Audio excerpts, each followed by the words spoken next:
And welcome everyone to a brand new episode of Common Sense Paranormal Radio. I am your host, Rick Hale.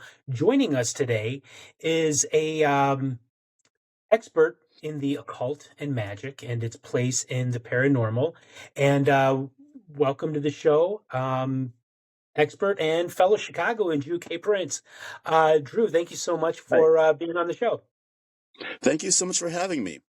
Um, this is a subject that's been near to my heart for pretty much my entire life. I mean, Yeah, I was that odd kid who did not like sports at all, yeah, but I I'm loved some, saying.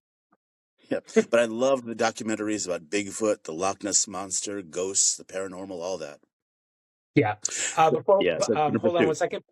Before we Hmm. go any further, I just need to say one thing. I always like to Hmm. say hello to a longtime listener. This is like an anonymous listener that has Oh, been with sure. me since like the very beginning. So I just wanted to say thank you so much, Dirty Sanchez, for once again joining me. Thank you so much. Okay. So, Drew, the occult is something that is really very, very much misunderstood, even in paranormal circles. You have a lot of people that view the occult as being something that is evil or something viewed with suspicion or even, something that is straight up satanic. But that's not always the case, is it? No, not at all. No, occult literally means hidden, and that's all it means. It comes from the fact that the people who practiced it for a very long time had been oppressed by the mainstream church. It the peasantry was not allowed to read, so basically Mhm. anyone who didn't get with the program was automatically treated with suspicion and scorn and bad rumors and all that, which would eventually escalate to, let's say, the witch burnings or even Right. the Inquisition. I mean, anyone who wasn't a mainstream Catholic, who basically, and you got to remember, they dominated Europe for a good 800 years. That's why we Sure. had the Dark Ages. Learning was not allowed. Do not learn, do not try to know what God knows. Only rich people, the noble class, and the clergy were allowed to read. Everybody else would just had to take their word for it.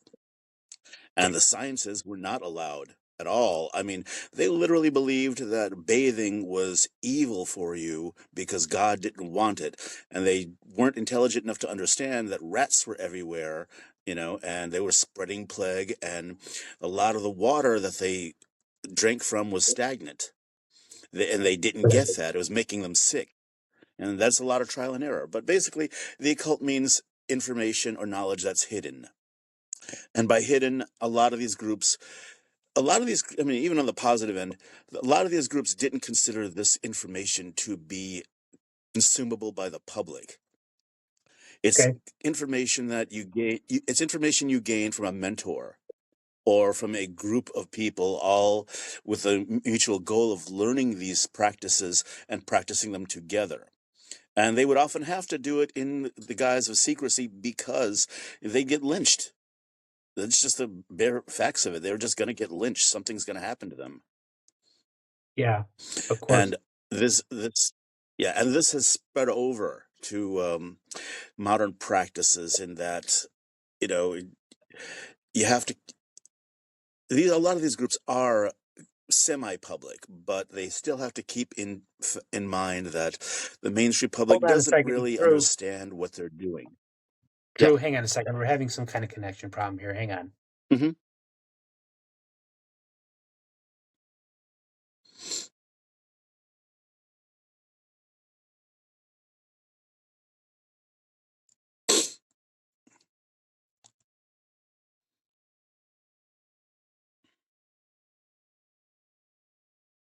Okay, I see you.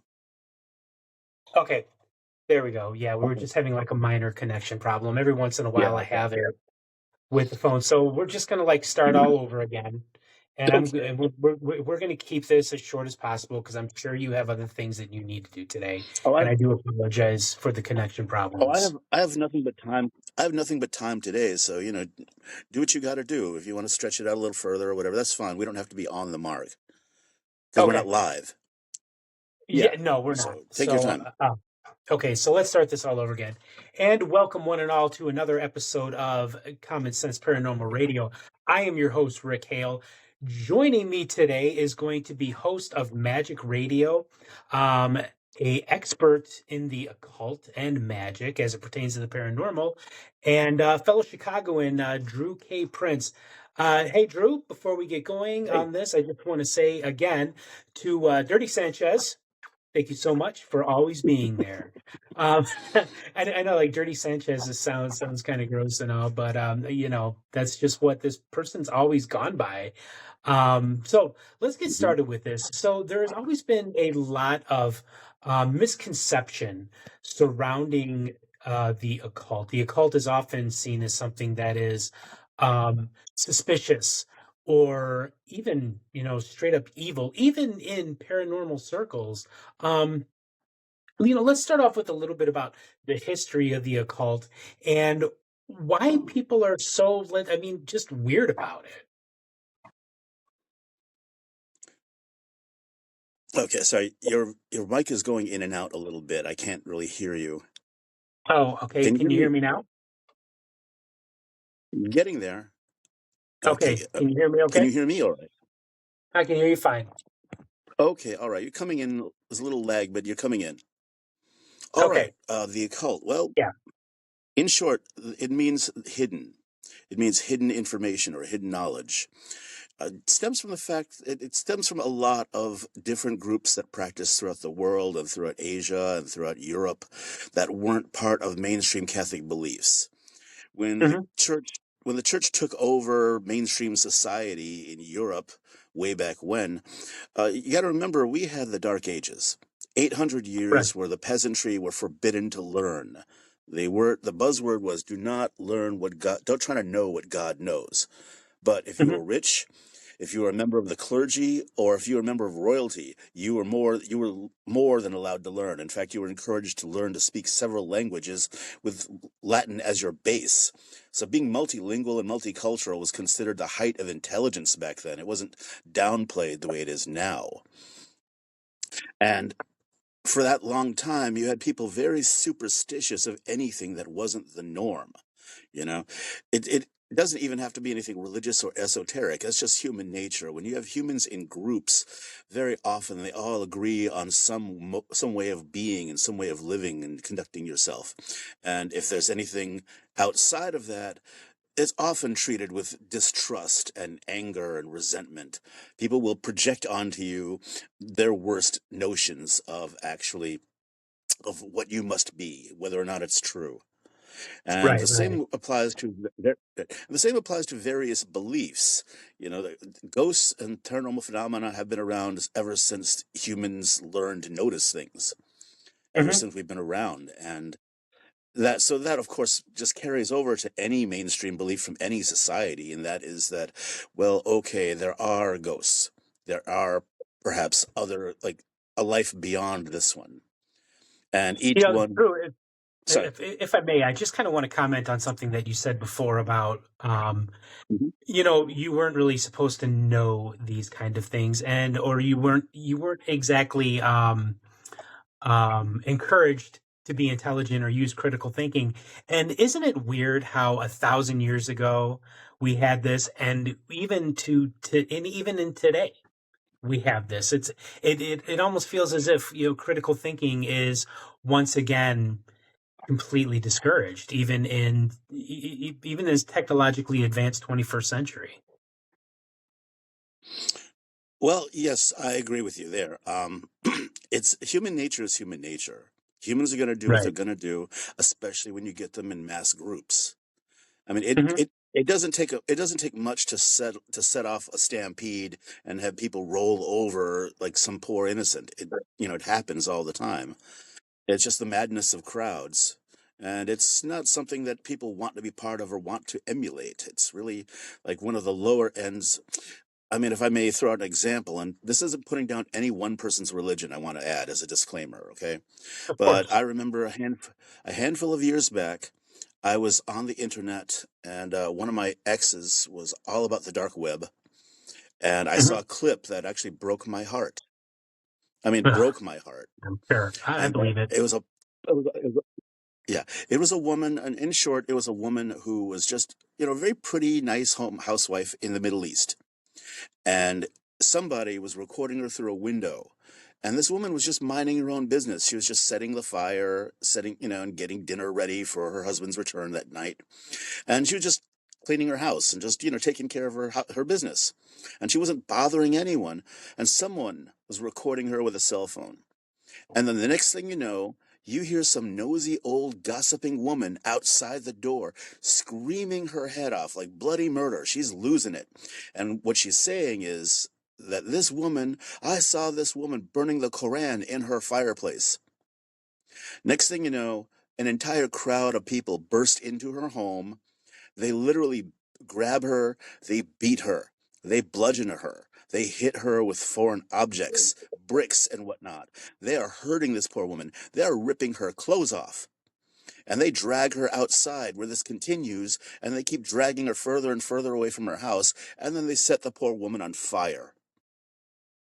And the Oh my police were God. helpless to do anything.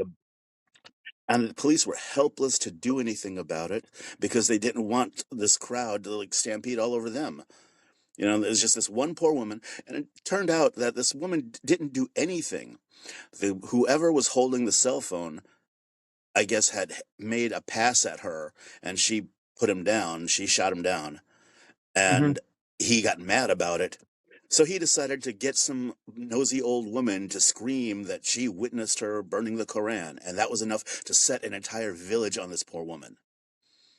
I mean, she died for nothing other than maybe somebody's ego and this lady's sense of satisfaction that she got back at the world somehow.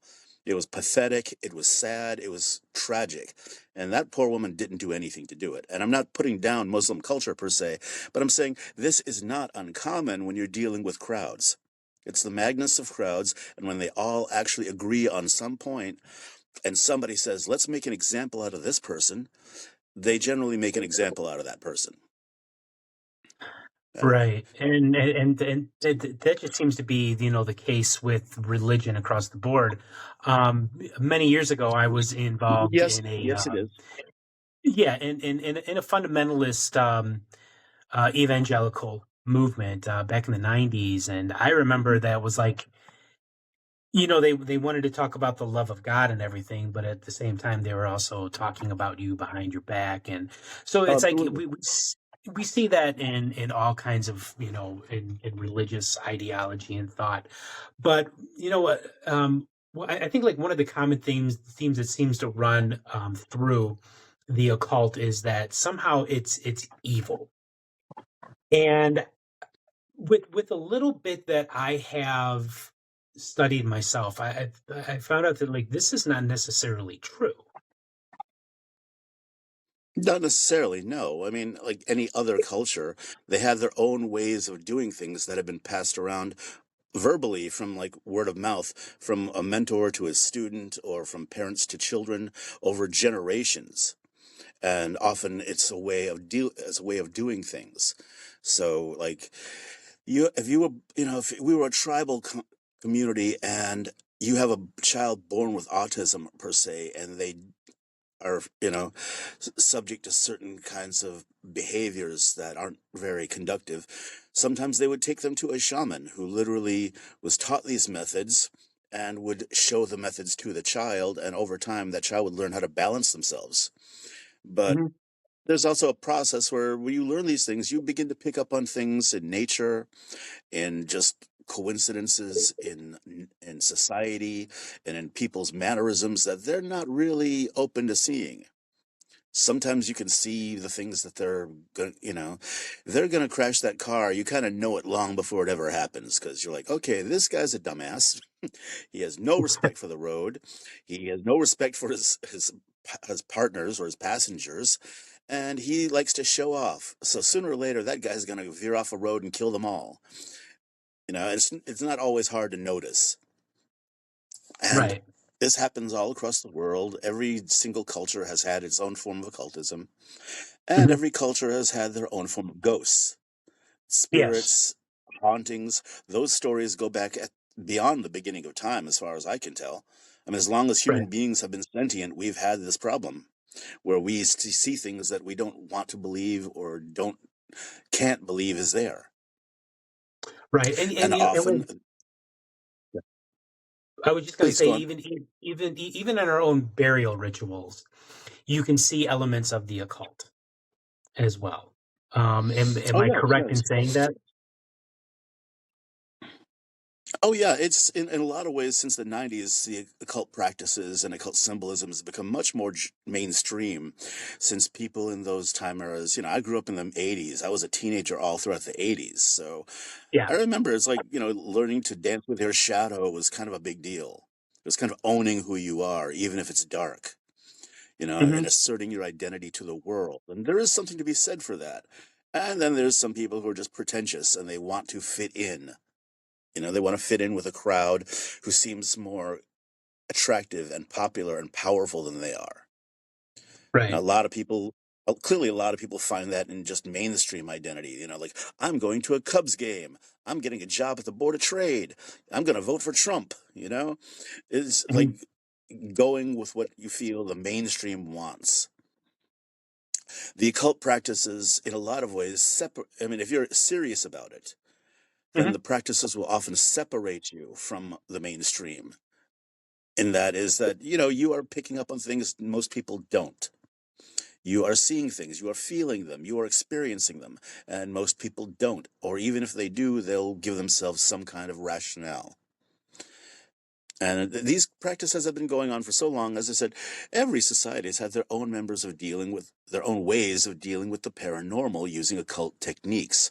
Because you wouldn't Right. go to your neighbor Bob the plumber if you wouldn't go to Bob the plumber next door if you were literally seeing apparitions and ghosts. And actually, I'll take that back. If you're seeing an actual spirit in your house, there are different types of hauntings and different types of ghost phenomena. So I use apparition as the last because that's probably the end of the entire thing. It's not really a ghost.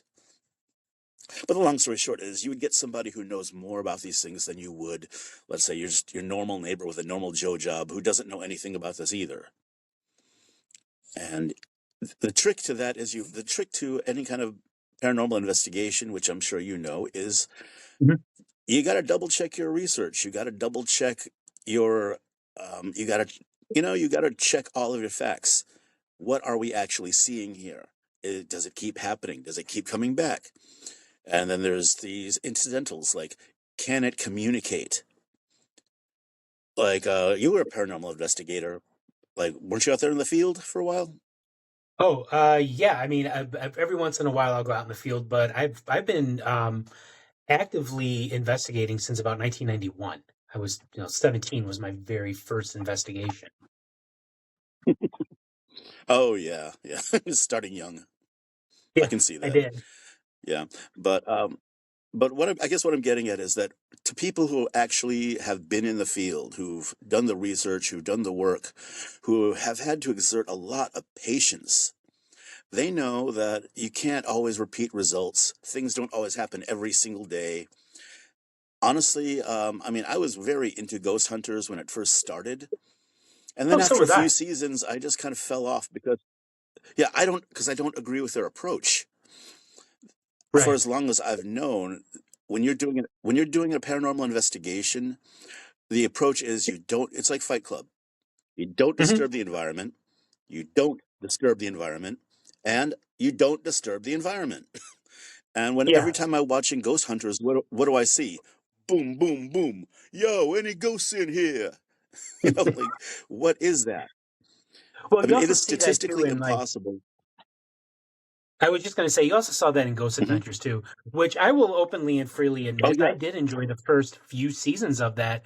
But I mean, even with Ghost Hunters, I remember when Ghost Hunters first came on, I'm like, wow, this is awesome. This is something that I've already been doing for over 10 years. I'm glad to see that this is finally being represented on the television. And like you said, after the first few seasons was like, okay, this is getting It kind got of to be old kind and of the kind of same boring. after a while. Yeah. You remember when they had that Halloween special at the haunted house with celebrities going in wearing mics and equipment, and Oh, yeah. then there was that, was it Ghost Adventures? Which one was it that they got people? random people to wear equipment where you could see their face, but you could also see what they're seeing in front of them. And they would get these random people to go through a swamp or whatever and go to some haunted house. And quite frankly, I thought it was pretty racist because on the black people, that's where you always got the shots of their face, like shivering and freaking out, you know? Mhm. And I don't know, just, Um, yeah, it seemed like pretty racist to me. It was just kind of a minstrel show.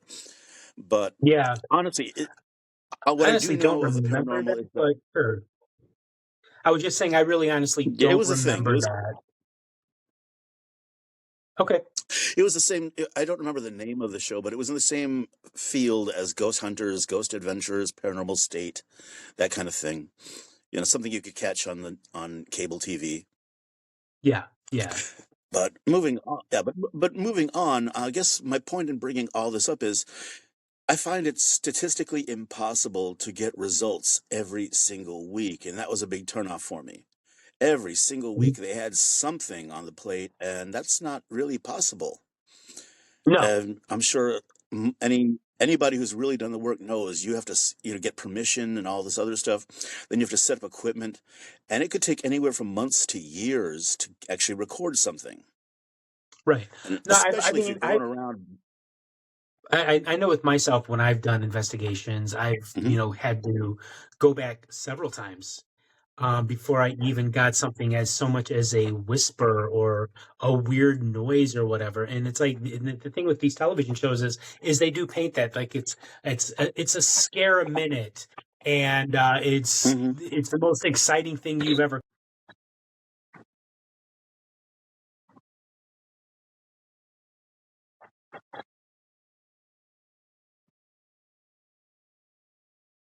Yeah, and you have to be quiet too.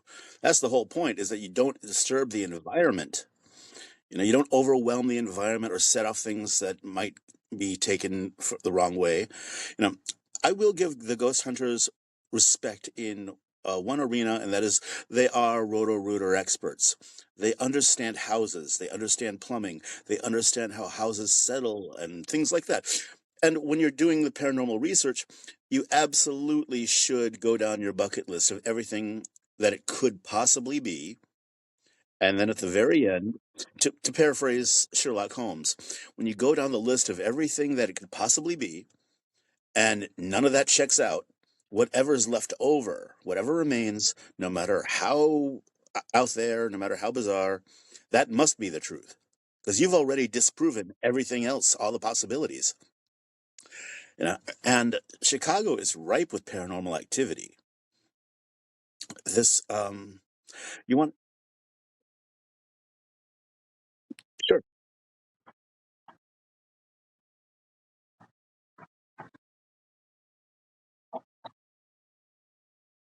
It can be. Sometimes it turns out to be nothing except our nerves. Like when you see something that's out of the norm and it clearly should not be there. We are animals. Our primal instinct is to be scared or angered at the sight of it because it's not part of our usual experience. And we don't like to be reminded that we're mortal. And, a person who died 100 years ago walking around right in front of you and your family is definitely going to remind all of you that we're mortal. We're going to die soon, and or one day, and we might possibly end up just like that. But there are theories and there are practices about ghosts. There are different. Most people don't know there are definitely many different categories, like several. Okay, sure. As I touched on earlier, like for instance, I guess the most basic that we encounter, in my experience, especially in Chicago, especially here, is apparitions. Now, I gave this example on the air many times, and I'll do it here. All right, for your listeners, I'm sure some of you might remember having your own VCRs and buying a bunch of blank tapes so you can record your favorite TV show while you're off at work or doing whatever you do on a regular basis. So every day you'd record, let's say, an episode of Seinfeld, see, because you didn't want to miss the new episode. Well, and that's fine. What I'm getting at is, though, that when you record on that videotape over and over and over and over, what you're going to start finding is that when you're watching the new episode of Seinfeld, last week's episode, like literally, you'll see like an outline bleeding into your new recording, and that outline is kind of superseding like the visuals, and it's right there where you can see it. And of course, we call that a ghost image. It's literally just like the magnetic spectrum on that tape getting worn down and and like what was there is bleeding into the next recording. But what people have to understand is that that happens in the air, in our air, in the magnetic spectrum of the Earth, especially if we're, let's say, dealing with a countryside or a landmass that has a lot of quartz crystal in it. A lot of these old castles you might hear about in Europe that are haunted. Very often they're made up with with stones that have a very large percentage of quartz in it. Now, I'll give you a very general field example of an apparition. For instance, let's say we're at one of those castles, right, on a cliffside overlooking the ocean, and we're doing a tour, and we tell the tourists on a dark and stormy night, let's say the Duke of whatever and his family were killed by a rival or by by an enemy, and they rushed in and they stabbed that poor family to death, and they were running for their lives, and they got caught up, they got shot with arrows or stabbed to death, or fought with a sword, whatever. And on certain dark and stormy nights, that actual family can be seen rushing through the hallways, screaming for their lives, crying in terror. And then they make it out to the courtyard, where they suddenly look behind them as if they see something coming for them. And then they stop. And then you see them fade away. Now, that would be a really large, out there version of an apparition. It's an apparition that repeats itself. It comes back every time, and it relives the moment of its death. Now, I'll throw out another example. Rick, I wish you no harm whatsoever. So bear with me here. Let's say, for an example, you decide you're going to go out for a jog or something, right? You decide to leave the house, and it's a dark and stormy night, and you just happen to get hit by a car. Like, heaven forbid, hence the disclaimer, heaven forbid. But if okay, but if by some miracle you survived, whenever it's the anniversary of that accident, whenever it's a dark and stormy night on the anniversary of your accident, do you like decide to get up and go out and relive the same moment you get hit by a car? No, of course not, because you're alive. You're alive. You have better things to do. Nobody wants to, like, hey, I think I'm gonna go run out and relive the day I got hit by a car. It's like, no, that doesn't happen. So if we're talking about that medieval castle kind of stuff, then what you're dealing with there is a replay in the air of the last moments of that family. Assuming that it's a genuine article, that enough people have seen it, that it's been documented, maybe even people might have even gotten on video or photos, you never know. But at the same time, it's not the souls of that family. It's just it's like it's like your videotape recording. It's basically the energy in their nerves and in the air was so charged by that event that it basically ingrained itself in the air and in the magnetic spectrum. So that way, like when the weather was like similar, if not the same, to it was that night, you might just get a replay. Those things can happen, and that is an apparition.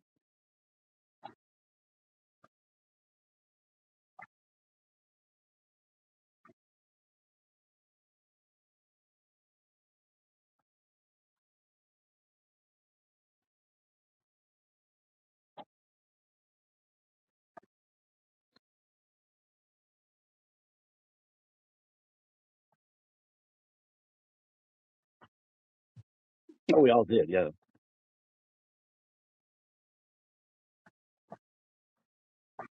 Hmm. Now, onto the next category would be intelligence.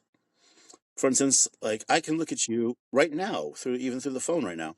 I'm looking at you, you're looking at me.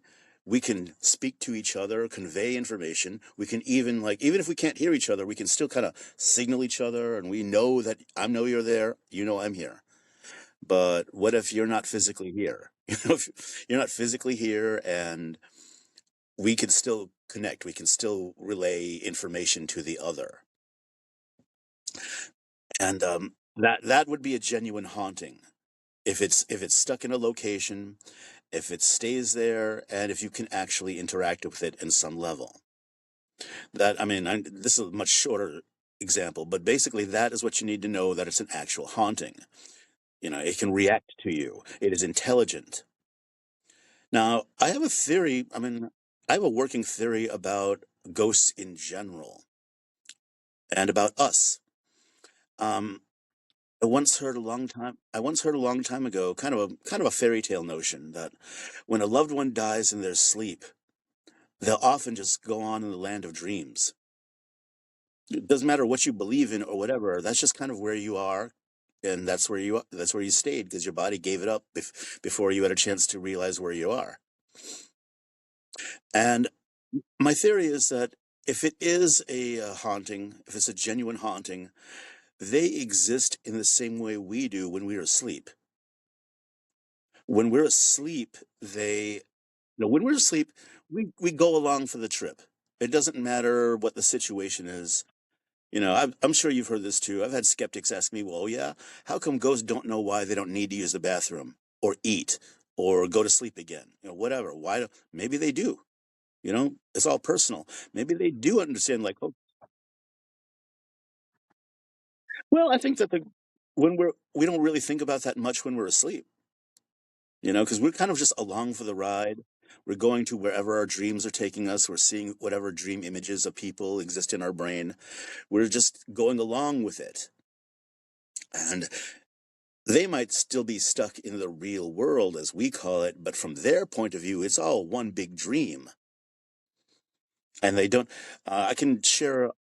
Okay, I can share one encounter I can definitely say was paranormal from my own experience. When I was in my early 20s, when I was in my teens to my 20s, I knew this really remarkable family. They kept no furniture on the floor at all. You didn't sit in chairs or anything like that. They had carpets and quilts everywhere and throw pillows everywhere.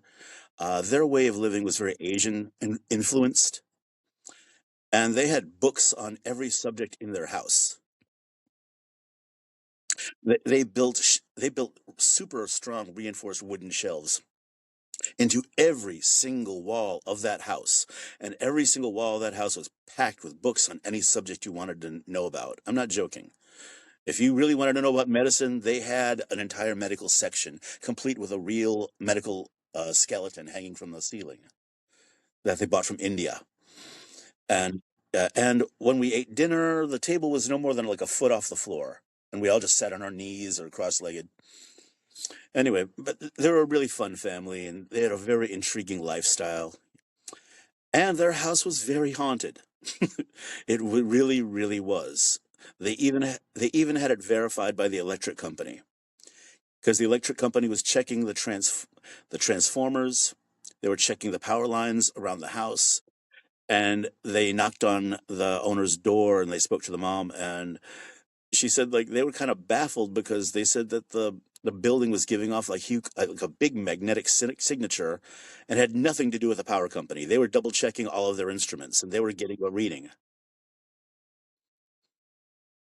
Yeah, I can see we're having a connectivity thing.